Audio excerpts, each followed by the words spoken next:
आज हम जिस किताब को पढ़ने जा रहे हैं वो है सही होने की कला, the art of being right. यहाँ आर्थर शोपेनहावर द्वारा लिखित सही होने की कला, जिसे विवाद की कला के नाम से भी जाना जाता है, का केंद्रीय विचार स्पष्ट और सरल तरीके से प्रस्तुत किया गया है। सही होने की कला का केंद्रीय विचार। यह पुस्तक उन 38 वाक्पटु चालों को समझाती है जिनका उपयोग लोग जानबूझकर या अनजाने में बहस जीतने के लिए करते हैं, भले ही वे गलत क्यों ना हो। शोपेनहावर दिखाते हैं कि वास्तविक जीवन की बहसों में लोग सच्चाई से नहीं बल्कि अहंकार, अभिमान और जीतने की इच्छा से निर्देशित होते हैं। तो यह पता लगाने पर ध्यान केंद्रित करने के बजाय कि क्या सच है, कई लोग सही दिखने के लिए हेर-फेर की रणनीति का उपयोग करते हैं। संक्षेप में, यह तार्किक रूप से सोचने की मार्गदर्शिका नहीं है। यह पहचानने की मार्गदर्शिका है कि लोग तर्क को कैसे तोड़-मरोड़ कर पेश करते हैं। केंद्रीय संदेश यह है, लोग अक्सर सही होने से ज्यादा जीतने की परवाह करते हैं और बहसें मनोवैज्ञानिक चालों और भ्रांतियों से भरी होती हैं। इन्हें पहचानना आपको हेर-फेर से बचाता है। स्टार किताब क्या सिखाने की कोशिश करती है? भ्रांतियों और चालों को समझें ताकि आप मूर्ख न बने। जब दूसरे बहसों में हेर-फेर का उपयोग करें तो उसे पहचानें। अहंकार प्रेरित तर्क शैलियों में पढ़ने के बजाय तर्क संगत और आत्म जागरूक रहें। जीत को सच्चाई के साथ भ्रमित न करें। किसी बहस को जीतने का मतलब यह नहीं है कि आप सही हैं। एक पंक्ति में सार। यह पुस्तक उन युक्तियों को उजागर करती है जिनका उपयोग लोग किसी भी कीमत पर बहस जीतने के लिए करते हैं, हमें यह याद दिलाते हुए कि सच्चाई और बहस दो अलग-अलग चीजें हैं। एक, अति विस्तार, द एक्सटेंशन। इसमें अपने प्रतिद्वंद्वी के प्रस्ताव को उसकी स्वाभाविक सीमाओं से परे ले जाना शामिल है, उसे यथासंभव सामान्य अर्थ और व्यापक भाव देना ताकि उसे अतिरंजित किया जा सके, और दूसरी ओर अपने स्वयं के प्रस्ताव को यथासंभव प्रतिबंधित अर्थ और संकीर्ण सीमाएं देना, क्योंकि कोई कथन जितना अधिक सामान्य होता है उस पर उतनी ही अधिक आपत्तियां उठाई जा सकती हैं। बचाव में विवादित बिंदु या आवश्यक प्रश्न का सटीक कथन शामिल होता है। उदाहरण 1, मैंने जोर देकर कहा कि अंग्रेज नाटक में सर्वोच्च थे। मेरे प्रतिद्वंद्वी ने इसके विपरीत एक उदाहरण देने की कोशिश की और उत्तर दिया कि यह एक प्रसिद्ध तथ्य था कि संगीत में और परिणाम स्वरूप ओपेरा में वे कुछ भी नहीं कर सकते थे।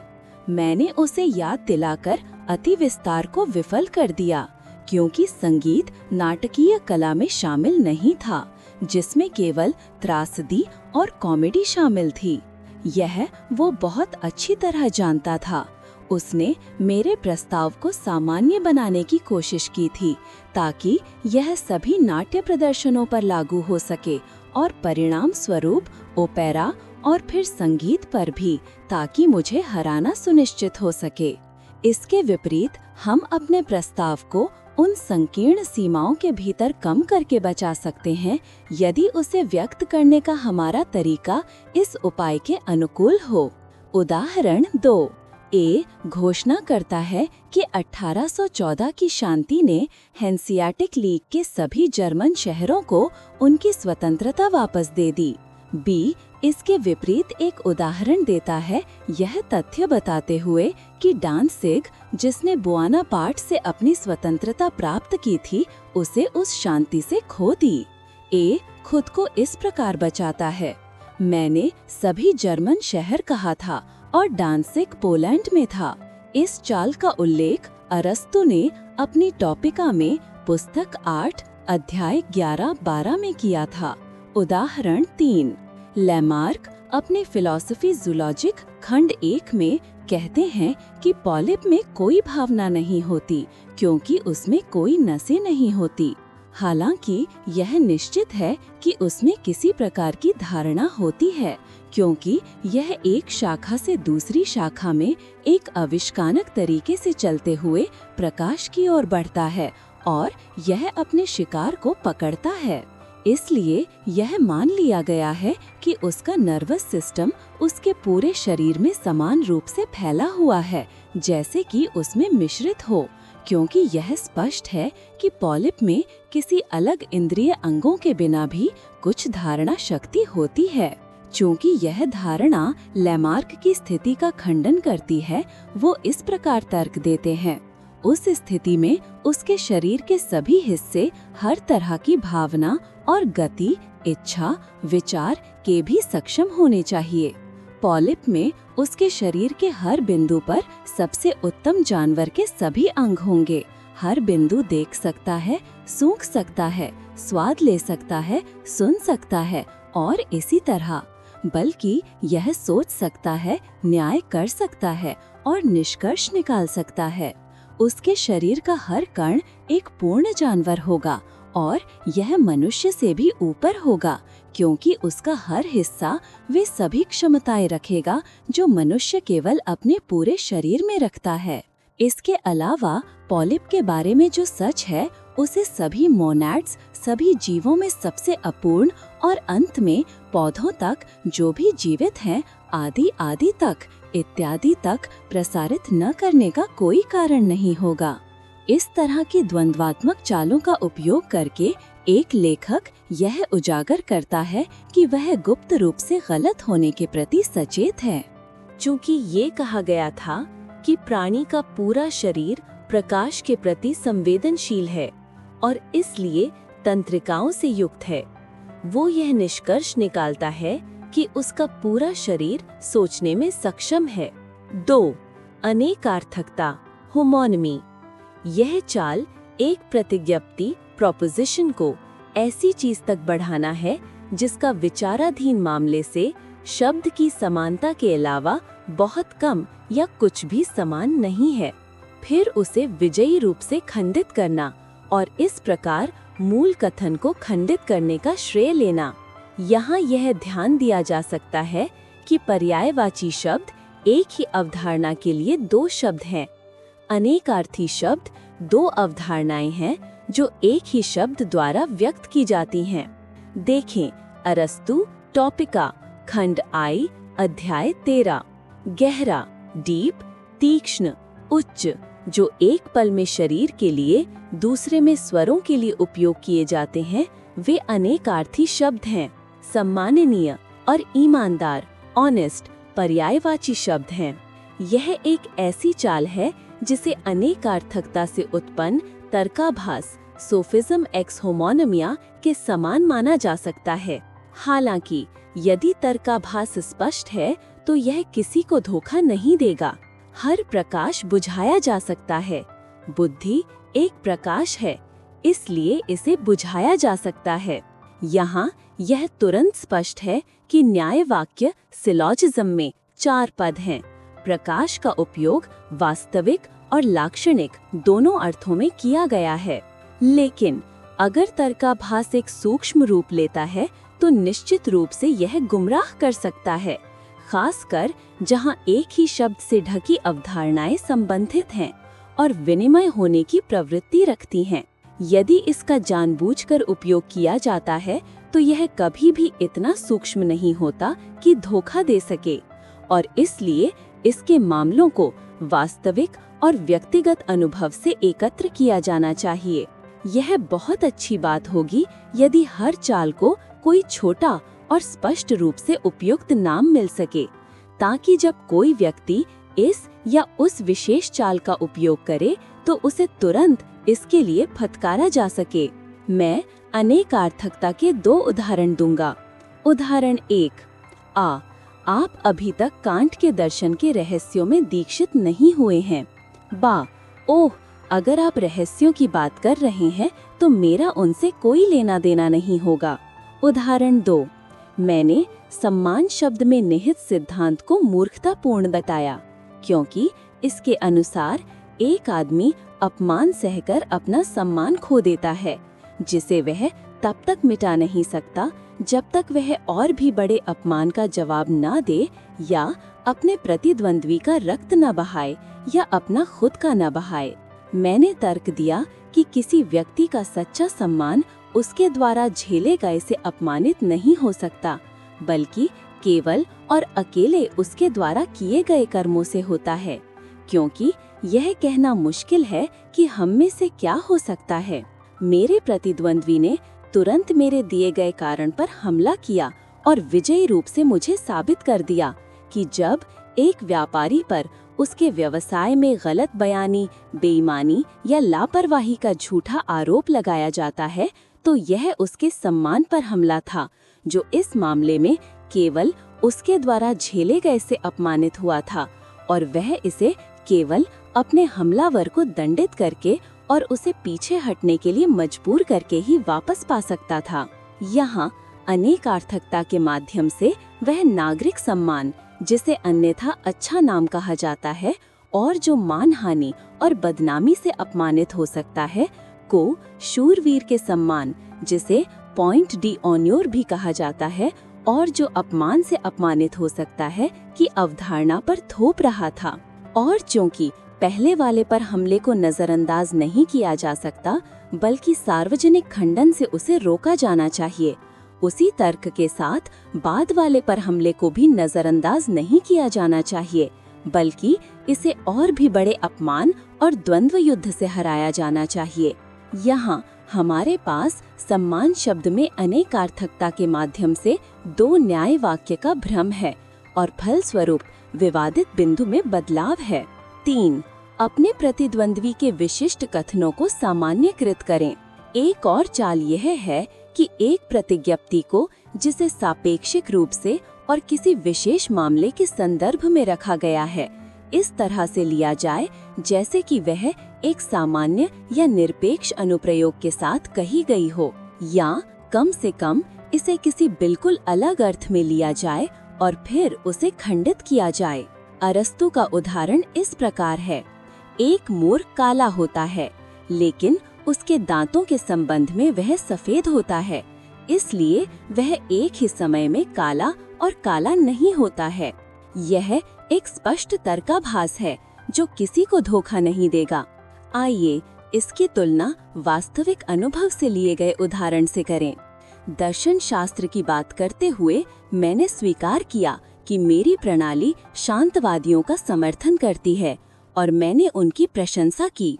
इसके तुरंत बाद बातचीत हेगल पर मुड़ी और मैंने दावा किया कि उनके लेखन अधिकतर बकवास थे, या कम से कम उनमें कई ऐसे अंश थे जहां लेखक ने शब्द लिखे थे और पाठकों पर छोड़ दिया गया था कि वे उनके लिए एक अर्थ खोजें। मेरे विरोधी ने इस दावे का तर्कसंगत खंडन करने का प्रयास नहीं किया, बल्कि खुद को व्यक्तिगत आक्षेप, आर्ग्यूमेंटम एड होमिनम, प्रस्तुत करके संतुष्ट कर लिया और मुझे बताया कि मैं अभी शांतवादी क्वाइटिस्ट्स की प्रशंसा कर रहा था और उन्होंने भी बहुत सी बकवास लिखी थी। ये मैंने स्वीकार किया, लेकिन उसे सुधारते हुए मैंने कहा कि मैंने शांतवादी की प्रशंसा दार्शनिकों और लेखकों के रूप में नहीं की थी, यानी सिद्धांत के क्षेत्र में उनकी उपलब्धियों के लिए नहीं, बल्कि केवल मनुष्यों के रूप में और अभ्यास के सामान्य मामलों में उनके आचरण के लिए की थी। और हेगेल के मामले में हम सिद्धांतों की बात कर रहे थे। इस तरह मैंने हमले को रोका। पहली 3 युक्तियां एक समान प्रकृति की हैं। उनमें ये समानता है कि जो दावा किया गया था उससे कुछ भिन्न पर हमला किया जाता है। इसलिए इस तरह से खुद को निपटाने देना इग्नोरेशियो एलेंची अप्रासंगिक निष्कर्ष होगा, क्योंकि मेरे द्वारा दिए गए सभी उदाहरणों में विरोधी जो कहता है वो सच है, लेकिन ये थीसिस के साथ स्पष्ट और वास्तविक विरोधाभास में नहीं है। जिस व्यक्ति पर वो हमला कर रहा है उसे बस अपने न्याय वाक्य सिलोजिज्म की वैधता से इनकार करना है, अर्थात उसके द्वारा निकाले गए निष्कर्ष से इनकार करना कि चूंकि उसका प्रस्ताव सत्य है इसलिए हमारा असत्य है। इस तरह उसके खंडन का सीधे तौर पर उसके निष्कर्ष से इनकार करके खंडन किया जाता है, यानी परिणाम का खंडन करके। एक और युक्ति यह है कि किसी पूर्व निर्धारित निष्कर्ष के कारण सच्चे आधार वाक्यों को स्वीकार करने से इनकार कर दिया जाए। इसे हराने के 2 तरीके हैं जिन्हें अगले 2 खंडों में शामिल किया गया है। 4. अपना दाव छिपाएं। यदि आप कोई निष्कर्ष निकालना चाहते हैं तो आपको इसे पहले से देखने नहीं देना चाहिए, बल्कि आपको आधार वाक्यों को एक एक करके बिना ध्यान दिए अपनी बातचीत में यहाँ वहाँ मिलाकर स्वीकार करवाना चाहिए। अन्यथा आपका विरोधी सभी प्रकार की चालबाजी का प्रयास करेगा, या यदि यह संदिग्ध है कि आपका विरोधी उन्हें स्वीकार करेगा या नहीं, तो आपको इन आधार वाक्यों के आधार वाक्य प्रस्तुत करने होंगे। कहने का तात्पर्य ये है कि आपको प्रो सिलोजिज्म्स तैयार करने होंगे और उनमें से कई के आधार वाक्यों को बिना किसी निश्चित क्रम के स्वीकार करवाना होगा। इस तरह आप तब तक अपना दाव छिपाते हैं जब तक आपको सभी आवश्यक स्वीकृतियां प्राप्त नहीं हो जाती, और इस प्रकार आप एक चक्कर लगाकर अपने लक्ष्य तक पहुंचते हैं। ये नियम अरस्तु द्वारा उनकी टॉपिका पुस्तक 8 अध्याय 1 में दिए गए हैं। यह एक ऐसी युक्ति है जिसे किसी उदाहरण की आवश्यकता नहीं है। 5. झूठे प्रस्ताव। किसी प्रस्ताव की सत्यता सिद्ध करने के लिए आप ऐसे पिछले प्रस्तावों का भी उपयोग कर सकते हैं जो सत्य नहीं है। यदि आपका विरोधी सच्चे प्रस्तावों को स्वीकार करने से इनकार करता है, या तो इसलिए कि वह उनकी सत्यता को समझ नहीं पाता है, या इसलिए कि वह देखता है कि थीसिस तुरंत उनसे निकलती है, उस स्थिति में योजना ये है कि ऐसे प्रस्ताव लिए जाएं जो स्वयं में झूठे हैं लेकिन आपके विरोधी के लिए सत्य हैं, और उसके सोचने के तरीके से तर्क दिया जाए, यानी एक्स कंसेसिस स्वीकारोक्ति के आधार पर, क्योंकि एक सच्चा निष्कर्ष झूठे आधार वाक्यों से निकल सकता है लेकिन इसका उल्टा नहीं। इसी तरह आपके विरोधी के झूठे प्रस्तावों का खंडन अन्य झूठे प्रस्तावों द्वारा किया जा सकता है जिन्हें वह हालांकि सत्य मानता है, क्योंकि आपको उसी के साथ व्यवहार करना है और आपको उन्हीं विचारों का उपयोग करना होगा जिनका वह उपयोग करता है। उदाहरण के लिए, यदि वह किसी ऐसे संप्रदाय का सदस्य है जिससे आप संबंधित नहीं हैं, तो आप उसके खिलाफ इस संप्रदाय के घोषित विचारों को सिद्धांतों के रूप में उपयोग कर सकते हैं। 6. वह मान लेना जिसे सिद्ध करना है। एक और योजना ये है कि जिसे सिद्ध करना है उसे मानकर प्रश्न को अप्रत्यक्ष रूप से भीख मांगना, या तो एक दूसरे नाम से, उदाहरण के लिए सम्मान के बजाय अच्छी प्रतिष्ठा, कौमार्य के बजाय सद्गुण आदि, या लाल रक्त वाले जानवर और कशेरुकी जैसे विनिमय शब्दों का उपयोग करके, या 2 विवादित विशेष बिंदु को कवर करने वाली एक सामान्य धारणा बनाकर, उदाहरण के लिए सभी मानव ज्ञान की अनिश्चितता को मानकर चिकित्सा की अनिश्चितता को बनाए रखना। 3. यदि इसके विपरीत 2 चीजें एक दूसरे से निकलती हैं और एक को सिद्ध करना है तो आप दूसरे को मान सकते हैं। 4. यदि एक सामान्य प्रस्ताव को सिद्ध करना है तो आप अपने विरोधी से प्रत्येक विशिष्ट बात को स्वीकार करवा सकते हैं, यह दूसरे का विलोम है। 6. प्रश्नों के माध्यम से स्वीकृतियां प्राप्त करना। यदि विवाद कुछ सख्त और औपचारिक रेखाओं पर संचालित हो और बहुत स्पष्ट समझ तक पहुंचने की इच्छा हो, तो जो व्यक्ति प्रस्ताव प्रस्तुत करता है और उसे सिद्ध करना चाहता है, वह अपने विरोधी के खिलाफ प्रश्न पूछकर आगे बढ़ सकता है ताकि उसकी स्वीकृति से कथन की सत्यता को दिखाया जा सके। यह एरोटेमेटिक या सोक्राटिक विधि विशेष रूप से प्राचीन काल में उपयोग में थी और यह तथा कुछ बाद में आने वाली युक्तियां इसके समान हैं। योजना एक साथ कई दूरगामी प्रश्न पूछने की है, ताकि आप जो स्वीकार करवाना चाहते हैं उसे छिपा सकें और दूसरी ओर उन स्वीकृतियों से उत्पन्न होने वाले तर्क को शीघ्रता से प्रस्तुत कर सकें, क्योंकि जो समझने में धीमे हैं वे सटीक रूप से अनुसरण नहीं कर सकते और प्रदर्शन में किसी भी गलती या कमी को नहीं देख पाते हैं। 8. अपने प्रतिद्वंद्वी को क्रोधित करें। यह चाल अपने प्रतिद्वंद्वी को क्रोधित करने में निहित है, क्योंकि जब वो क्रोधित होता है तो वो सही निर्णय लेने और यह समझने में असमर्थ होता है कि उसका लाभ कहाँ है। आप उसे बार बार अन्याय करके या किसी प्रकार की धूर्तता का अभ्यास करके और सामान्यतः उद्दंड होकर उसे क्रोधित कर सकते हैं। 9. घुमावदार क्रम में प्रश्न। या आप प्रश्नों को उस क्रम से भिन्न क्रम में रख सकते हैं जिसकी उनसे निकाले जाने वाले निष्कर्ष को आवश्यकता होती है, और उन्हें इस प्रकार स्थानांतरित कर सकते हैं ताकि उसे यह पता न चले कि आपका लक्ष्य क्या है। तब वह कोई सावधानी नहीं बरत सकता। आप उसके उत्तरों का उपयोग उनके चरित्र के अनुसार विभिन्न या यहाँ तक कि विपरीत निष्कर्षों के लिए भी कर सकते हैं। यह आपकी प्रक्रिया को छिपाने की चाल के समान है। 10.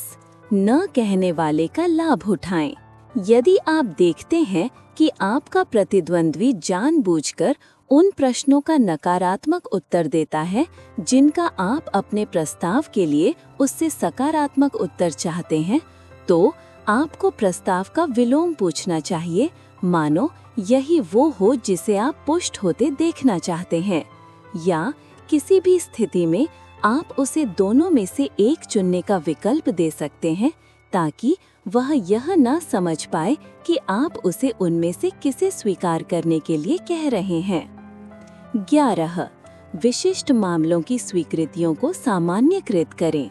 यदि आप एक आगमनात्मक तर्क देते हैं और आपका प्रतिद्वंद्वी आपको वे विशिष्ट मामले प्रदान करता है जिनसे इसे समर्थन मिलना है, तो आपको उससे यह पूछने से बचना चाहिए कि क्या वो सामान्य सत्य को भी स्वीकार करता है जो उन विशिष्ट मामलों से निकलता है, बल्कि इसे बाद में एक स्थापित और स्वीकृत तथ्य के रूप में प्रस्तुत करें, क्योंकि इस बीच वह स्वयं यह मानने लगेगा कि उसने इसे स्वीकार कर लिया है, और दर्शकों को भी यही धारणा मिलेगी, क्योंकि उन्हें विशिष्ट मामलों के बारे में कई प्रश्न याद होंगे और वे मान लेंगे कि उन्होंने निश्चित रूप से अपना लक्ष्य प्राप्त कर लिया होगा।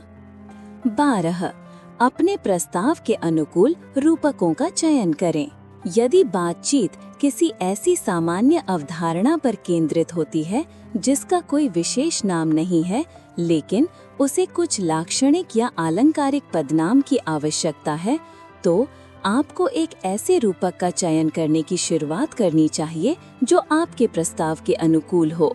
उदाहरण के लिए, स्पेन में 2 राजनीतिक दलों सर्विल्स और लिबरल्स को दर्शाने के लिए उपयोग किए जाने वाले नाम स्पष्ट रूप से बाद वाले द्वारा चुने गए हैं। प्रोटेस्टेंट नाम स्वयं उनके द्वारा चुना गया है और इंजीलीवादी नाम भी, लेकिन कैथोलिक उन्हें विधर्मी कहते हैं। इसी तरह उन चीजों के नामों के संबंध में जो अधिक स्पष्ट और निश्चित अर्थ स्वीकार करती हैं। उदाहरण के लिए, यदि आपका प्रतिद्वंद्वी किसी बदलाव का प्रस्ताव करता है, तो आप इसे एक नवाचार कह सकते हैं, क्योंकि यह एक अप्रिय शब्द है। यदि आप स्वयं प्रस्ताव करते हैं तो इसका विपरीत होगा। पहले मामले में आप विरोधी सिद्धांत को मौजूदा व्यवस्था कह सकते हैं, दूसरे में पुराना पूर्वाग्रह। एक निष्पक्ष व्यक्ति जिसे कोई और उद्देश्य पूरा नहीं करना है, जिसे सार्वजनिक पूजा या धर्म की प्रणाली कहेगा, उसे एक समर्थक धर्मनिष्ठा ईश्वर भक्ति के रूप में वर्णित करता है, और एक विरोधी द्वारा कट्टरता अंधविश्वास के रूप में। यह मूलतः एक सूक्ष्म चक्रक तर्क दोष है, पेटिटियो प्रिंसिपी है। जो सिद्ध करने की मांग की जाती है वो सबसे पहले परिभाषा में डाली जाती है, जहां से इसे मात्र विश्लेषण द्वारा लिया जाता है। जिसे एक व्यक्ति सुरक्षित हिरासत में रखना कहता है, दूसरा उसे जेल में डालना कहता है। एक वक्ता अक्सर चीजों को दिए गए नामों से अपने उद्देश्य को पहले ही उजागर कर देता है। एक पादरी वर्ग की बात कर सकता है, दूसरा पुजारियों की। विवाद की सभी युक्तियों में से यह सबसे अधिक बारंबार होती है और इसका उपयोग सहज रूप से किया जाता है। आप धार्मिक उत्साह या कट्टरता, एक गलती, एक शौर्य का कार्य या व्यभिचार, एक संदिग्ध या एक अश्लील कहानी, शर्मिंदगी या दिवालियापन, प्रभाव और संबंध के माध्यम से या रिश्वत और भाई भतीजावाद द्वारा, ईमानदार कृतज्ञता या अच्छा वेतन के बारे में सुनते हैं। 13 प्रति प्रस्ताव को अस्वीकार करने के लिए सहमत हों। अपने प्रतिद्वंद्वी को एक प्रस्ताव स्वीकार कराने के लिए आपको उसे प्रति प्रस्ताव भी देना होगा, उसे दोनों में से एक चुनने का विकल्प छोड़ते हुए। और आपको जितना हो सके विरोधाभास को उतना ही स्पष्ट करना होगा, ताकि विरोधाभासी होने से बचने के लिए वह प्रस्ताव को स्वीकार कर लेगा, जिसे इस प्रकार काफी संभावित दिखाया जाता है।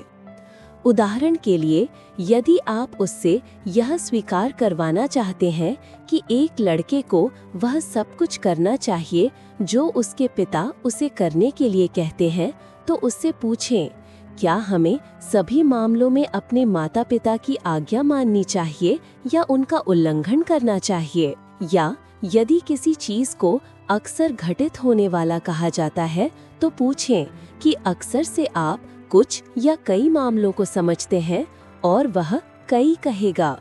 यह ऐसा है मानो आप भूरे को काले के बगल में रखकर उसे सफेद कहें या सफेद के बगल में रखकर उसे काला कहें। 14 हार के बावजूद जीत का दावा करें। यह एक धृष्ट चाल है जिसे इस प्रकार खेला जाता है। जब आपके प्रतिद्वंद्वी ने आपके कई प्रश्नों का उत्तर दे दिया हो और उत्तर आपके इच्छित निष्कर्ष के अनुकूल न हो, तो वांछित निष्कर्ष को आगे बढ़ाएं। हालांकि यह बिल्कुल भी अनुसरण नहीं करता, जैसे कि वह सिद्ध हो गया हो, और इसे विजय के स्वर में घोषित करें। यदि आपका प्रतिद्वंद्वी शर्मीला या मूर्ख है और आप स्वयं में बहुत धृष्टता और एक अच्छी आवाज रखते हैं, तो यह चाल आसानी से सफल हो सकती है। यह नॉन काउजे उत काउजे नामक भ्रांति के समान है। 15 प्रतीत होने वाले बेतुके प्रस्तावों का उपयोग करें।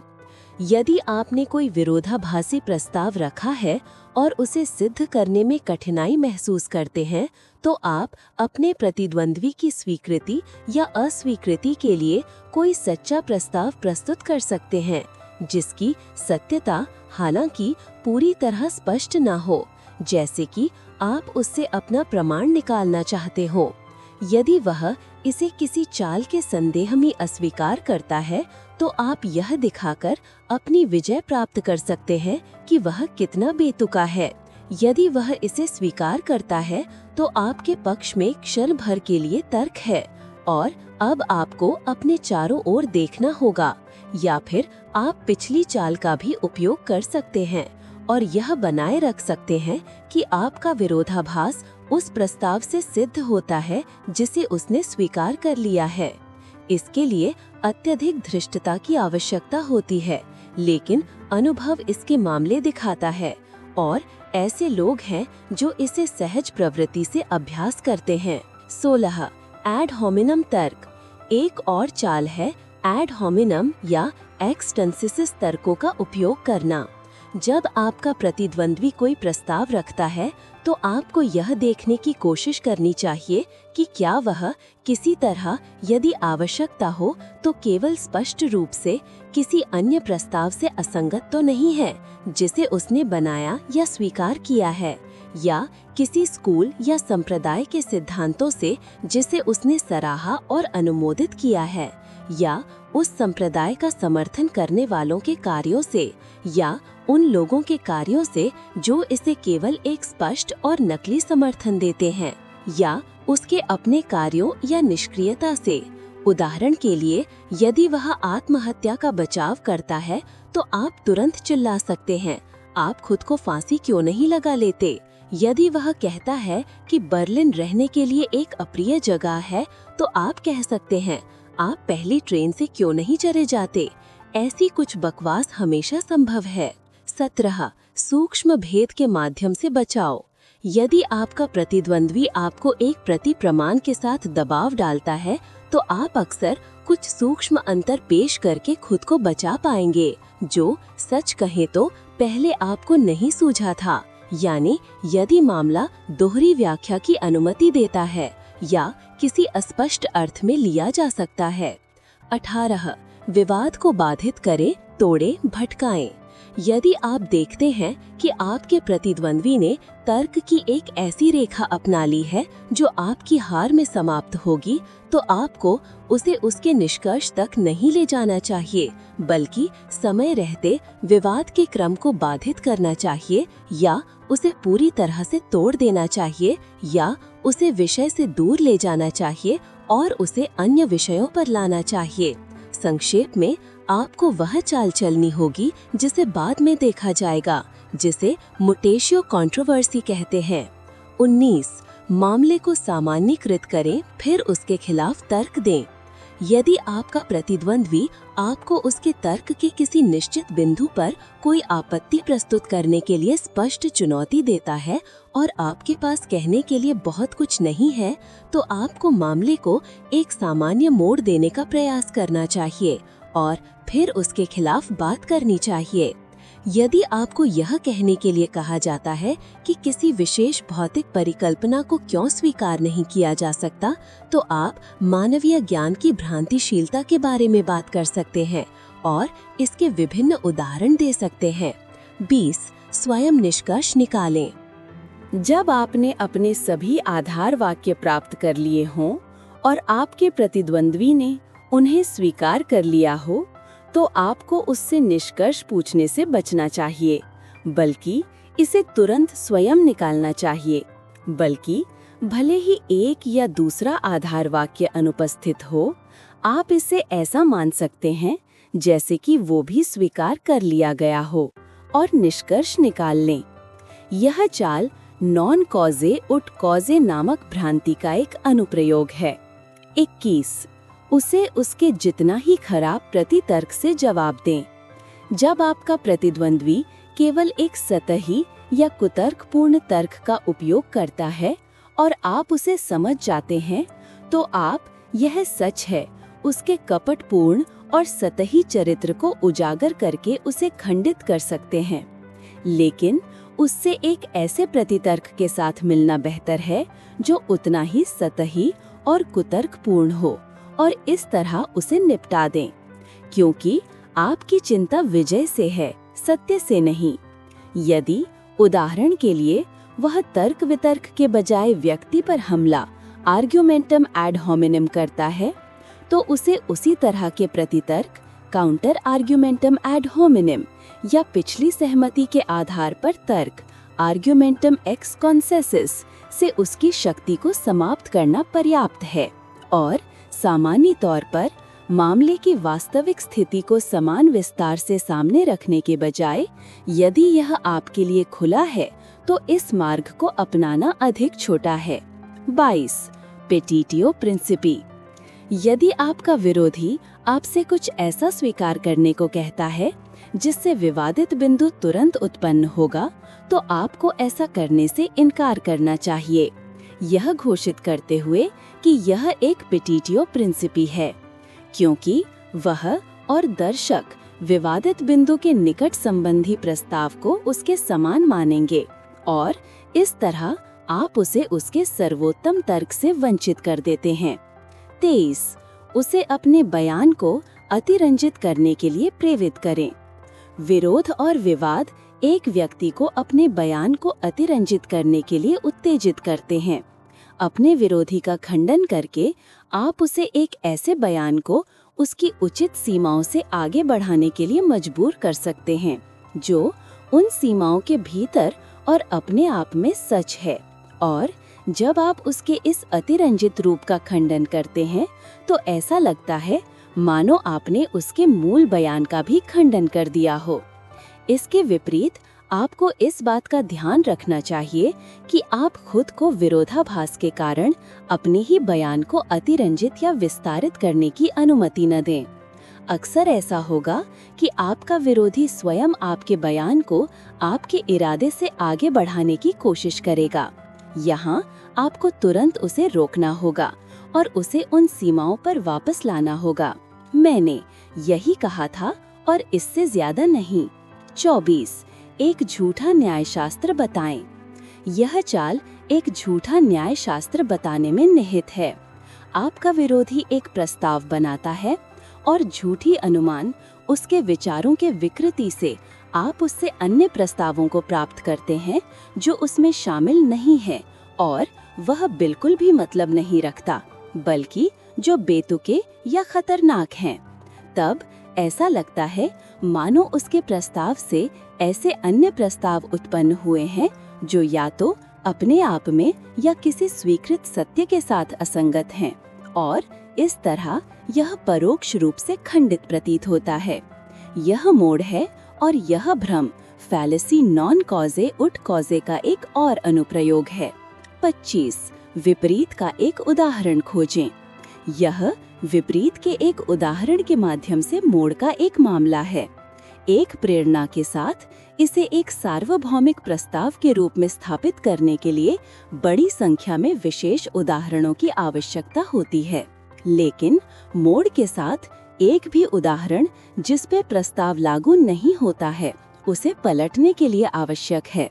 यह एक विवादास्पद विधि है जिसे उदाहरण इंस्टांशिया यूस्टासिस के रूप में जाना जाता है। उदाहरण के लिए, सभी जुगाली करने वाले जानवर सींग वाले होते हैं। एक प्रस्ताव है जिसे ऊंट के एकल उदाहरण से पलटा जा सकता है।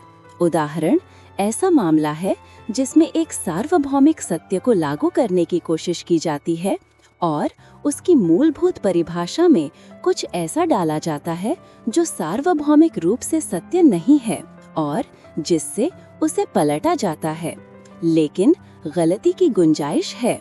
और जब आपके विरोधी द्वारा इस चाल का उपयोग किया जाता है तो आपको यह देखना चाहिए, एक, कि उसके द्वारा दिया गया उदाहरण वास्तव में सच है या नहीं, क्योंकि ऐसी समस्याएं हैं जिनका एकमात्र सही समाधान यह है कि विचाराधीन मामला सच नहीं है। उदाहरण के लिए, बहुत से चमत्कार, भूत प्रेत की कहानियां आदि। और 2, कि क्या यह वास्तव में इस प्रकार बताए गए सत्य की अवधारणा के तहत आता है, क्योंकि ऐसा केवल प्रतीत हो सकता है और यह मामला सटीक भेद से तय किया जाना है। और 3, कि क्या यह वास्तव में इस अवधारणा के साथ असंगत है, क्योंकि यह फिर से केवल एक स्पष्ट असंगति हो सकती है। 26 पासा पलट दें। एक शानदार चाल रेटोर्सियो आर्ग्यूमेंटी है या पासा पलटना, जिसके द्वारा आपके विरोधी के तर्क को उसी के खिलाफ इस्तेमाल किया जाता है। उदाहरण के लिए, वह घोषणा करता है, फला फला बच्चा है, आपको उसे छूट देनी चाहिए। आप पलटवार करते हैं, क्योंकि वह बच्चा है, मुझे उसे ठीक करना चाहिए, अन्यथा वह अपनी बुरी आदतों में बना रहेगा। 27 क्रोध कमजोर बिंदु को दर्शाता है। यदि आपका विरोधी किसी तर्क पर विशेष रूप से क्रोधित होकर आपको आश्चर्यचकित करता है, तो आपको उसे और अधिक उत्साह के साथ आगे बढ़ाना चाहिए, न केवल इसलिए कि उसे गुस्सा दिलाना एक अच्छी बात है, बल्कि इसलिए कि यह माना जा सकता है कि आपने यहाँ उसके मामले के कमजोर पक्ष पर उंगली रखी है, और ठीक यहीं वह उस क्षण की तुलना में भी अधिक हमले के लिए खुला है जितना आप समझते हैं। 28 दर्शकों को मनाए, विरोधी को नहीं। यह मुख्य रूप से अनपढ़ों की उपस्थिति में विद्वानों के बीच विवाद में व्यावहारिक है। यदि आपके पास कोई तर्क एड रेम नहीं है और न ही कोई एड होमिनिम, तो आप एक एड ऑडिटोरिस बना सकते हैं। कहने का मतलब यह है कि आप कुछ अमान्य आपत्ति शुरू कर सकते हैं, जिसे हालांकि केवल एक विशेषज्ञ ही अमान्य मानता है। अब आपका प्रतिद्वंद्वी तो विशेषज्ञ है, लेकिन जो लोग आपके श्रोता हैं वे नहीं हैं, और तदनुसार उनकी नज़र में वह पराजित हो जाता है, खासकर यदि आपकी आपत्ति उसे किसी हास्यास्पद स्थिति में डाल देती है। लोग हंसने के लिए तैयार रहते हैं और आपके पक्ष में हंसने वाले होते हैं। यह दिखाने के लिए कि आपकी आपत्ति व्यर्थ है, आपके प्रतिद्वंद्वी को एक लंबी व्याख्या की आवश्यकता होगी और संबंधित ज्ञान शाखा के सिद्धांतों या जिस विषय पर आप चर्चा कर रहे हैं उसके तत्वों का संदर्भ देना होगा, और लोग इसे सुनने के लिए तैयार नहीं होते हैं। उदाहरण के लिए, आपका प्रतिद्वंद्वी कहता है कि एक पर्वत श्रृंखला के मूल निर्माण में ग्रेनाइट और इसकी संरचना के अन्य तत्व अपने उच्च तापमान के कारण तरल या पिघली हुई अवस्था में थे, कि तापमान लगभग 480 डिग्री फ़ारेनहाइट रहा होगा, और जब यह द्रव्यमान आकार ले रहा था तब यह समुद्र से ढका हुआ था। आप श्रोताओं को संबोधित तर्क के माध्यम से उत्तर देते हैं कि उस तापमान पर, बल्कि वास्तव में इसके पहुंचने से बहुत पहले ही, यानी 212 डिग्री फ़ारेनहाइट पर समुद्र उबलकर भाप बनकर हवा में फैल गया होता। इस पर दर्शक हंसते हैं। आपत्ति का खंडन करने के लिए आपके प्रतिद्वंद्वी को यह दिखाना होगा कि क्वथनांक बॉइलिंग पॉइंट न केवल गर्मी की मात्रा पर बल्कि वायुमंडलीय दबाव पर भी निर्भर करता है, और यह कि जैसे ही लगभग आधा समुद्री जल भाप के रूप में निकल जाता, यह दबाव इतनी तेजी से बढ़ जाता कि बाकी बचा हुआ पानी 480 डिग्री तापमान पर भी उबलने में विफल रहेगा। उसे यह व्याख्या देने से रोका जाता है क्योंकि भौतिकी से अपरिचित लोगों को इस मामले को समझाने के लिए एक ग्रंथ की आवश्यकता होगी। 29. ध्यान भटकाना। यदि आपको लगता है कि आप हार रहे हैं तो आप ध्यान भटका सकते हैं, यानी आप अचानक किसी और चीज के बारे में बात करना शुरू कर सकते हैं, जैसे कि उसका विवादित मामले से कोई संबंध हो और वह आपके प्रतिद्वंद्वी के खिलाफ एक तर्क प्रस्तुत करता हो। यह बिना किसी ढिठाई के किया जा सकता है यदि इस भटकाव का वास्तव में मामले से कोई सामान्य संबंध हो, लेकिन यह ढिठाई का एक कार्य है यदि इसका मामले से कोई लेना देना नहीं है और इसे केवल आपके प्रतिद्वंद्वी पर हमला करने के तरीके के रूप में लाया गया है। उदाहरण के लिए, मैंने चीन में प्रचलित प्रणाली की प्रशंसा की जहां वंशानुगत कुलीनता जैसी कोई चीज नहीं है और पद केवल उन लोगों को दिए जाते हैं जो प्रतियोगी परीक्षाओं में सफल होते हैं। मेरे प्रतिद्वंद्वी ने तर्क दिया कि सीखने की क्षमता जन्म के विशेषाधिकार की तरह, जिसके बारे में उसकी बहुत अच्छी राय थी, किसी भी व्यक्ति को पद के लिए उपयुक्त नहीं बनाती है। हमने बहस की और वह इसमें हार गया। फिर उसने ध्यान भटकाया और घोषणा की कि चीन में सभी रैंकों को बास्टिनाडो, एक प्रकार की पिटाई से दंडित किया जाता था, जिसे उसने चाय के अत्यधिक सेवन से जोड़ा और फिर उन दोनों को चीनी लोगों के लिए निंदा का विषय बना दिया। इस सब में उसका पीछा करना उस जीत को छोड़ देना जो पहले ही हासिल की जा चुकी थी। ध्यान भटकाना केवल ढिठाई है यदि यह विवादित बिंदु को पूरी तरह से छोड़ देता है। और उदाहरण के लिए, हाँ, और आपने अभी अभी ये भी कहा जैसी कोई आपत्ति उठाता है, क्योंकि तब तर्क कुछ हद तक व्यक्तिगत हो जाता है, उस प्रकार का जिसकी चर्चा अंतिम खंड में की जाएगी।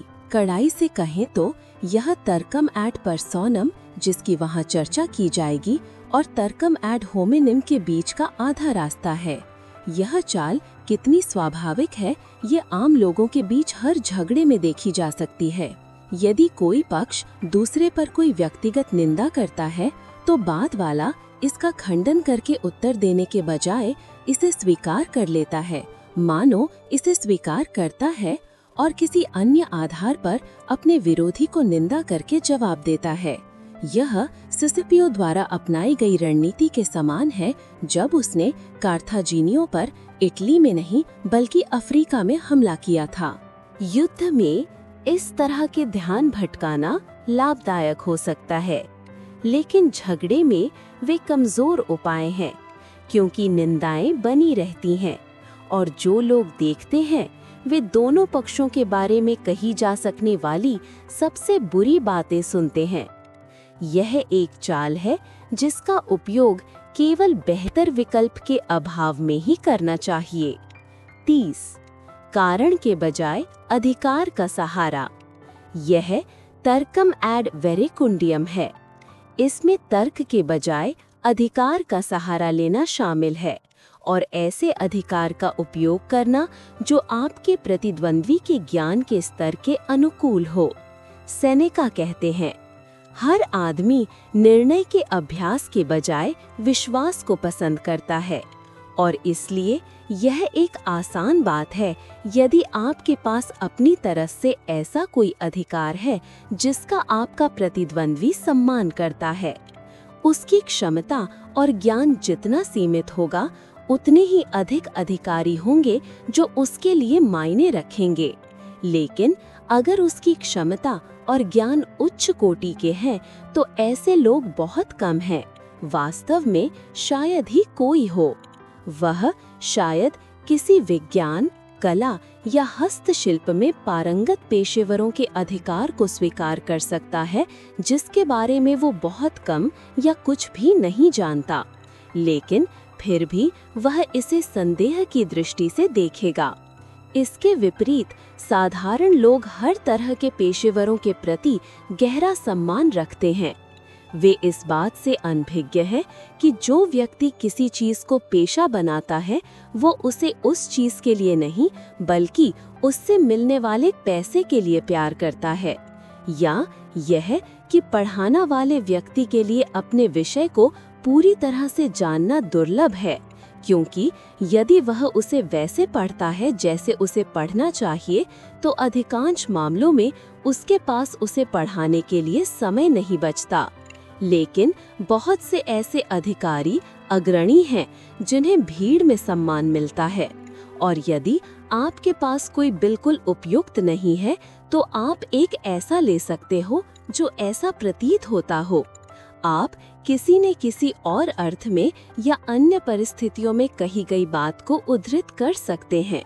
जिन अधिकारियों को आपका विरोधी समझने में विफल रहता है, उन्हीं के बारे में वो आम तौर पर सबसे अधिक सोचता है। अशिक्षित लोग ग्रीक या लैटिन के दिखावे के प्रति एक अजीब सम्मान रखते हैं। यदि आवश्यक हो तो आप न केवल अपने अधिकारियों को तोड़ मरोड़ सकते हैं बल्कि उन्हें वास्तव में झूठा भी बना सकते हैं, या कुछ ऐसा उद्धृत कर सकते हैं जिसे आपने पूरी तरह से खुद ही गढ़ा हो। एक नियम के तौर पर आपके विरोधी के पास कोई किताब नहीं होती, और अगर होती भी तो वह उनका उपयोग नहीं कर पाता। इसका सबसे बेहतरीन उदाहरण फ्रांसीसी पादरी द्वारा प्रस्तुत किया गया है, जिसने अन्य नागरिकों की तरह अपने घर के सामने की सड़क को पक्का करने से बचने के लिए एक कहावत का उद्धरण दिया जिसे उसने बाइबल का बताया। पावेयंत इल्ली एगो नॉन पावेबो। नगर निगम के अधिकारियों के लिए वो काफी था। एक सार्वभौमिक पूर्वाग्रह को भी एक अधिकार के रूप में इस्तेमाल किया जा सकता है, क्योंकि अधिकांश लोग अरस्तु के साथ सोचते हैं कि जिसे कई लोग मानते हैं उसे अस्तित्व में कहा जा सकता है। कोई भी राय चाहे कितनी भी बेतुकी क्यों ना हो, मनुष्य उसे तुरंत स्वीकार कर लेगा जैसे ही उसे यह विश्वास दिलाया जा सके कि इसे आम तौर पर अपनाया जाता है। उदाहरण उनके विचार को प्रभावित करता है जैसे यह उनकी क्रिया को प्रभावित करता है। वे घंटी वाले भेड़ का पीछा करने वाली भेड़ों की तरह हैं जैसे वह उन्हें आगे बढ़ाता है। वे सोचने से पहले मरना पसंद करेंगे। यह बहुत ही विचित्र है कि किसी राय की सार्वभौमिकता लोगों के साथ इतना महत्व रखती है, जबकि उनका अपना अनुभव उन्हें बता सकता है कि इसकी स्वीकृति पूरी तरह से विचारहीन और केवल अनुकरण की प्रक्रिया है। लेकिन यह उन्हें ऐसा कुछ भी नहीं बताता, क्योंकि उनमें जरा भी आत्मज्ञान नहीं होता।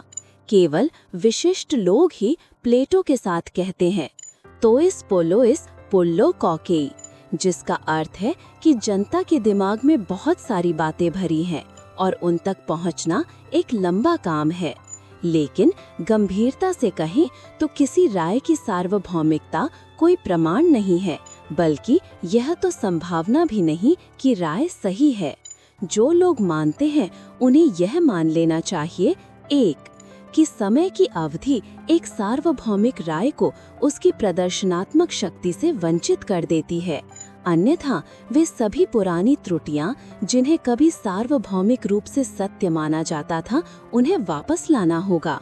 उदाहरण के लिए टॉलेमी प्रणाली को बहाल करना होगा, या सभी प्रोटेस्टेंट देशों में कैथोलिक धर्म को फिर से स्थापित करना होगा।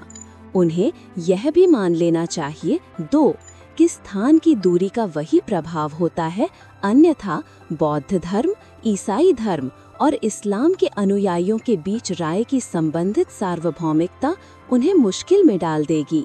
जब हम इस मामले की पड़ताल करते हैं तो तथाकथित सार्वभौमिक राय 2 या 3 व्यक्तियों की राय होती है, और हमें इस बात पर विश्वास हो जाना चाहिए यदि हम देख सकें कि यह वास्तव में कैसे उत्पन्न होती है। हमें पता चलेगा कि ये 2 या 3 व्यक्ति ही थे जिन्होंने पहली बार में इसे स्वीकार किया या इसे आगे बढ़ाया और बनाए रखा, और जिनके बारे में लोगों ने इतनी भलाई की कि ये मान लिया कि उन्होंने इसे अच्छी तरह से परखा था। फिर कुछ अन्य व्यक्तियों ने, जो पहले से ही आश्वस्त थे कि पहले वाले अपेक्षित क्षमता के पुरुष थे, उस राय को भी स्वीकार कर लिया। इन पर फिर से कई अन्य लोगों ने भरोसा किया, जिनकी आलस्य ने उन्हें सुझाया कि स्वयं मामले की जांच करने की परेशानी भरे काम से गुजरने की बजाय तुरंत विश्वास करना बेहतर है। इस प्रकार इन आलसी और सहज विश्वासी अनुयायियों की संख्या दिन ब दिन बढ़ती गई, क्योंकि राय को जैसे ही पर्याप्त समर्थन मिला, उसके बाद के समर्थकों ने इसका श्रेय इस तथ्य को दिया कि राय ने इसे केवल अपने तर्कों की शक्ति से ही प्राप्त किया होगा। शेष लोगों को तब वो मानने के लिए मजबूर किया गया जो सार्वभौमिक रूप से स्वीकार किया गया था, ताकि वे अविवेकी व्यक्तियों के रूप में न दिखे जो उन विचारों का विरोध करते थे जिन्हें हर कोई स्वीकार करता था, या ढीठ लोगों के रूप में जो खुद को दूसरों से ज्यादा चालाक समझते थे। जब राय इस चरण तक पहुंच जाती है तो उसका पालन करना एक कर्तव्य बन जाता है, और इसके बाद वे कुछ लोग जो निर्णय लेने में सक्षम होते हैं शांत रहते हैं। जो बोलने का साहस करते हैं वे ऐसे होते हैं जो अपनी कोई राय या निर्णय बनाने में पूरी तरह असमर्थ होते हैं, दूसरों की राय की केवल एक प्रतिध्वनि होते हैं, और फिर भी वे उन्हें और भी अधिक उत्साह और असहिष्णुता के साथ बचाव करते हैं, क्योंकि जो लोग अलग सोचते हैं उनसे वे जो घृणा करते हैं वो उन विभिन्न मतों से उतनी नहीं होती जितना कि अपना स्वयं का निर्णय बनाने की धृष्टता से, एक ऐसी धृष्टता जिसके वे स्वयं कभी दोषी नहीं होते, जैसा कि वे भली भांति जानते हैं। संक्षेप में, सोचने वाले बहुत कम लोग होते हैं, लेकिन हर आदमी की राय रखना चाहता है, और अपने लिए राय बनाने के बजाय दूसरों से बनी बनाई राय लेने के अलावा क्या बचता है? चूंकि ऐसा ही होता है तो लाखों लोगों की राय का भी क्या मूल्य है?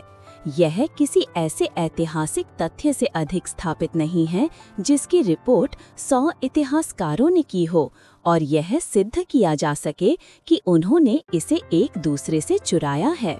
अंततः राय का पता एक ही व्यक्ति से लगाया जा सकता है।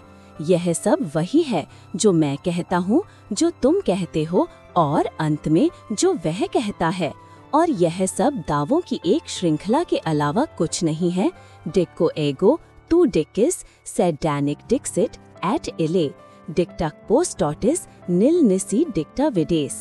फिर भी आम लोगों के साथ विवाद में हम सार्वभौमिक राय को एक अधिकार के रूप में उपयोग कर सकते हैं, क्योंकि आम तौर पर यह पाया जाएगा कि जब उनमें से दो लड़ रहे होते हैं तो वही हथियार होता है जिसे वे दोनों हमले के साधन के रूप में चुनते हैं। यदि एक बेहतर व्यक्ति को उनसे निपटना है तो उसके लिए इस हथियार का उपयोग करने में भी रियायत देना सबसे उचित है और ऐसे अधिकारियों का चयन करना है जो उसके प्रतिद्वंद्वी के कमजोर पक्ष पर प्रभाव डालेंगे, क्योंकि परिकल्पना के अनुसार वह सभी तर्कसंगत तर्कों के प्रति उतना ही असंवेदनशील है जितना कि अक्षमता की बाढ़ में डूबा हुआ मोटी चमड़ी वाला सिगफ्रीड जो सोचने या निर्णय लेने में असमर्थ है। एक न्यायाधिकरण के सामने विवाद केवल अधिकारियों के बीच होता है। मेरा मतलब ऐसे आधिकारिक बयानों से है जो कानूनी विशेषज्ञों द्वारा निर्धारित किए जाते हैं, और यहाँ निर्णय का अभ्यास यह पता लगाने में होता है कि विचाराधीन मामले पर कौन सा कानून या अधिकार लागू होता है। हालांकि द्वंद्ववाद के लिए बहुत जगह है, क्योंकि यदि विचाराधीन मामला और कानून वास्तव में एक दूसरे से मेल नहीं खाते हैं तो उन्हें यदि आवश्यक हो तब तक मोड़ा जा सकता है जब तक कि वे ऐसा करते हुए न दिखें, या इसके विपरीत। 31 यह मेरी समझ से परे है। यदि आप जानते हैं कि आपके प्रतिद्वंद्वी द्वारा दिए गए तर्कों का आपके पास कोई जवाब नहीं है, तो आप व्यंग्यपूर्वक स्वयं को एक अक्षम न्यायाधीश घोषित कर सकते हैं। जो कुछ आप अब कह रहे हैं वो मेरी समझने की सीमा से परे है। यह सब बहुत सच हो सकता है, लेकिन मैं इसे समझ नहीं पा रहा हूँ और मैं इस पर कोई भी राय व्यक्त करने से बचता हूँ।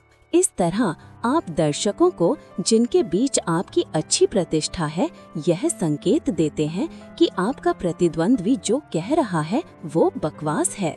इस प्रकार जब कांट की क्रिटिक आलोचना सामने आई, या यूं कहें कि जब उसने दुनिया में शोर मचाना शुरू किया, तो पुराने संकल्पनात्मक विद्यालय के कई प्रोफेसरों ने यह घोषित किया कि वे इसे समझने में विफल रहे, इस विश्वास के साथ कि उनकी विफलता से मामला सुलझ गया। लेकिन जब नए विद्यालय के अनुयायियों ने उन्हें यह साबित कर दिया कि वे बिल्कुल सही थे और वास्तव में इसे समझने में विफल रहे थे, तो वे बहुत बुरे मूड में आ गए। यह एक ऐसी चाल है जिसका उपयोग तभी किया जा सकता है जब आप पूरी तरह से आश्वस्त हों कि दर्शक आपके प्रतिद्वंद्वी की तुलना में आपको बहुत बेहतर समझते हैं। उदाहरण के लिए, एक प्रोफेसर इसे एक छात्र पर आजमा सकता है। कड़ाई से कहें तो यह पिछली चाल का ही एक मामला है। यह कारण बताने के बजाय अपने स्वयं के अधिकार का एक विशेष रूप से दुर्भावनापूर्ण दावा है।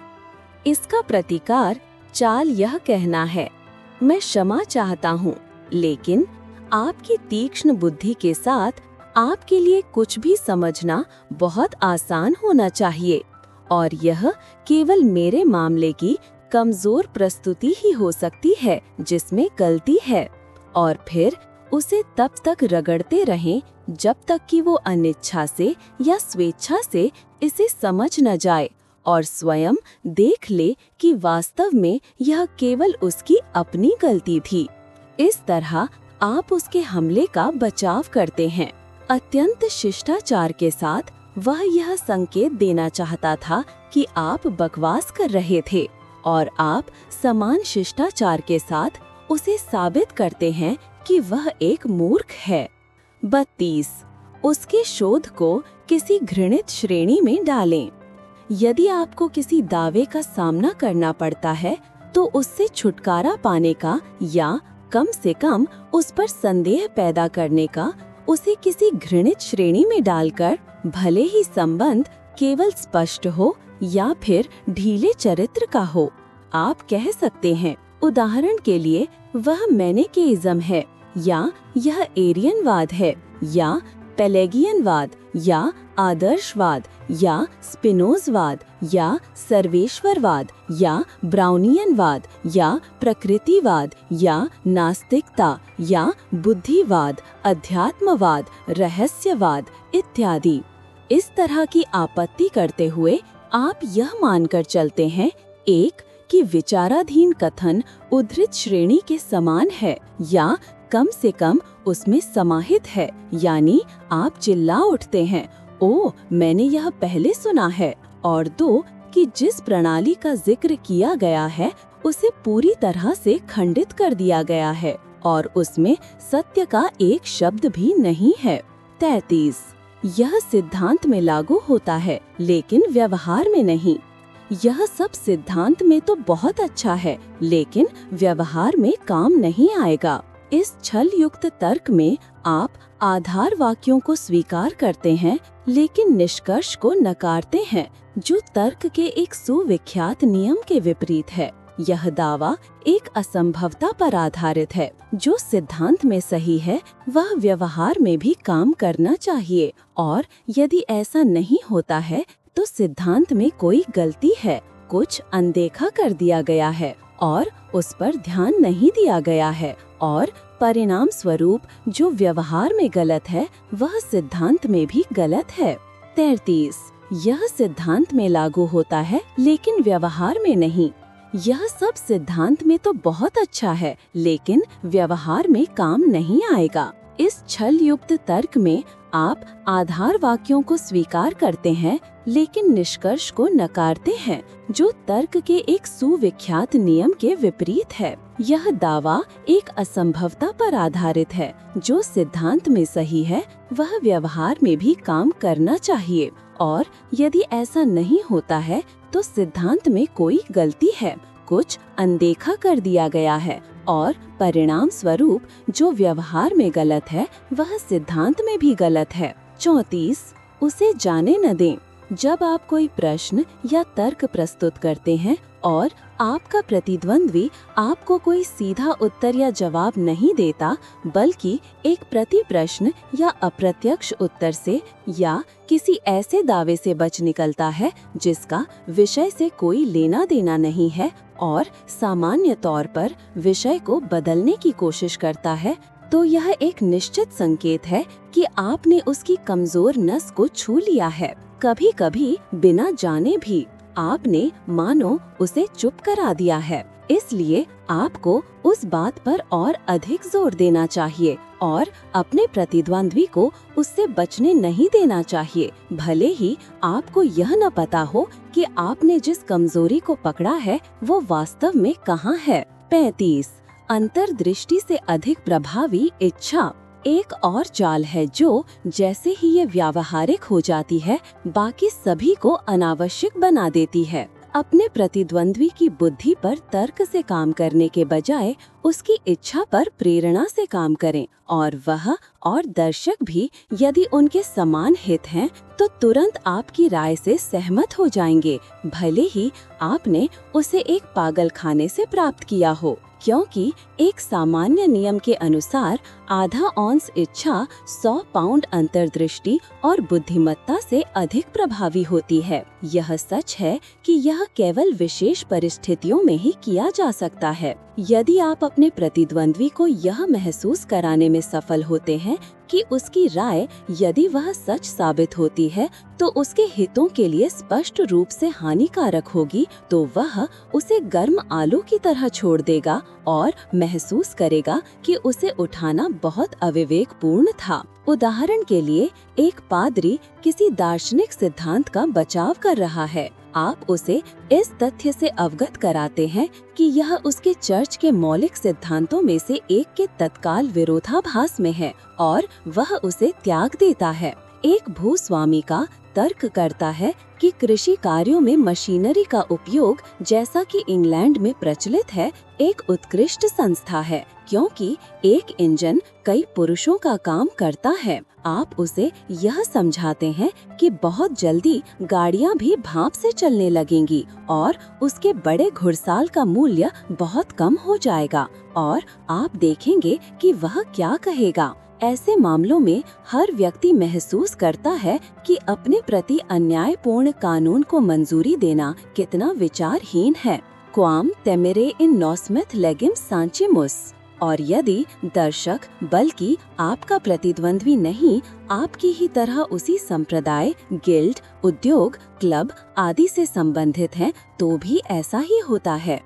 उसका शोध कितना भी सच क्यों न हो, जैसे ही आप ये संकेत देते हैं कि यह उक्त समाज के सामान्य हितों के लिए हानिकारक है, सभी दर्शक पाएंगे कि आपके प्रतिद्वंद्वी के तर्क, चाहे वे कितने भी उत्कृष्ट क्यों न हो, कमजोर और घृणित हैं। और आपके दूसरी ओर, भले ही वे यादृच्छिक अनुमान हो, सही और सटीक हैं। आपके पक्ष में जोरदार अनुमोदन की आवाज होगी और आपके प्रतिद्वंद्वी को अपमानित करके मैदान से बाहर कर दिया जाएगा। बल्कि दर्शक एक नियम के रूप में यह मानेंगे कि वे विशुद्ध दृढ़ विश्वास से आपसे सहमत हुए हैं, क्योंकि जो हमारे हित में नहीं होता वो हमें अधिकतर बेतुका लगता है। हमारी बुद्धि कोई सिक्कम लूमेन नहीं। इस चाल को पेड़ को उसकी जड़ से पकड़ना कहा जा सकता है। इसका सामान्य नाम आर्ग्यूमेंटम अब उटेली है। 36 मात्र आडंबर से अपने प्रतिद्वंद्वी को भ्रमित करें। आप अपने प्रतिद्वंद्वी को मात्र आडंबर से भी चकित और भ्रमित कर सकते हैं, और यह चाल संभव है क्योंकि एक व्यक्ति आमतौर पर यह मानता है कि शब्दों में कुछ अर्थ अवश्य होना चाहिए। Gewöhnlich glaubt der Mensch, wenn nur Worte hört, es müsse sich dabei doch auch was denken lassen। यदि वह अपनी कमजोरी के प्रति गुप्त रूप से सचेत है और ऐसी बहुत सी बातें सुनने का आदी है जो उसे समझ में नहीं आती, और ऐसा दिखाता है मानो वो समझ रहा हो, तो आप उसे किसी गंभीर मजाक से आसानी से धोखा दे सकते हैं जो बहुत गहरा या विद्वत्तापूर्ण लगे और उसे सुनने, देखने और सोचने की क्षमता से वंचित कर दे, और यह कहकर कि यह आपके दावे का सबसे निर्विवाद प्रमाण है। यह एक सर्वविदित तथ्य है कि हाल के समय में कुछ दार्शनिकों ने इस चाल का उपयोग पूरी जनता पर बड़ी शानदार सफलता के साथ किया है। लेकिन चूंकि वर्तमान उदाहरण अप्रिय होते हैं, हम एक पुराने उदाहरण के लिए द विकार ऑफ वेकफील्ड का उल्लेख कर सकते हैं। 37 एक त्रुटिपूर्ण प्रमाण उसकी पूरी स्थिति का खंडन करता है। यदि आपका विरोधी सही है, लेकिन आपके तर्क के लिए सौभाग्य से एक त्रुटिपूर्ण प्रमाण चुनता है, तो आप उसे आसानी से खंडित कर सकते हैं और फिर दावा कर सकते हैं कि आपने इस प्रकार उसकी पूरी स्थिति का खंडन कर दिया है। यह एक ऐसी चाल है जो सबसे पहली होनी चाहिए। यह मूलतः एक ऐसा उपाय है जिसके द्वारा एक आर्ग्यूमेंटम एड होमिनम को आर्ग्यूमेंटम एड रेम के रूप में प्रस्तुत किया जाता है। यदि उसे या आसपास खड़े लोगों को कोई सटीक प्रमाण नहीं सूझता, तो आपने बाजी मार ली। उदाहरण के लिए, यदि कोई व्यक्ति ईश्वर के अस्तित्व को सिद्ध करने के लिए सत्तामी मानसी तर्क प्रस्तुत करता है, तो आप उस पर हावी हो सकते हैं, क्योंकि सत्तामी मानसी तर्क को आसानी से खंडित किया जा सकता है। यह वही तरीका है जिससे बुरे वकील एक अच्छे मामले को खो देते हैं, जब वे उसे ऐसे अधिकार से न्यायोचित ठहराने की कोशिश करते हैं जो उससे मेल नहीं खाता, जबकि उन्हें कोई उपयुक्त अधिकार नहीं सूझता। 38 व्यक्तिगत अपमानजनक असभ्य हो जाएं। एक आखिरी चाल यह है कि जैसे ही आपको लगे कि आपका विरोधी हावी है और आप हारने वाले हैं, तो व्यक्तिगत अपमानजनक असभ्य हो जाएं। इसमें विवाद के विषय से, जैसे किसी हारी हुई बाजी से सीधे विवाद करने वाले व्यक्ति पर आना और किसी न किसी तरह उसके व्यक्ति पर हमला करना शामिल है। इसे आर्ग्यूमेंटम एड पर्सोनम कहा जा सकता है। इसे आर्ग्यूमेंटम एड होमिनम से अलग करने के लिए, जो विषय की वस्तुनिष्ठ चर्चा से शुद्ध और सरल आपके विरोधी द्वारा उसके संबंध में दिए गए बयानों या स्वीकारोक्तियों की ओर बढ़ता है। लेकिन व्यक्तिगत होने पर आप विषय को पूरी तरह छोड़ देते हैं और आपत्तिजनक और द्वेषपूर्ण टिप्पणियों के माध्यम से उसके व्यक्ति पर अपना हमला मोड़ते हैं। यह बुद्धि के गुणों से शरीर के गुणों या मात्र पशुता की ओर अपील है। यह एक बहुत लोकप्रिय चाल है क्योंकि हर कोई इसे प्रभावी ढंग से अंजाम दे सकता है और इसलिए इसका बार-बार उपयोग होता है। अब सवाल यह है कि दूसरे पक्ष के लिए कौन सी प्रतिचाल कारगर है, क्योंकि यदि वह उसी नियम का सहारा लेता है तो मारपीट या द्वंद्व युद्ध या मानहानि का मुकदमा होगा।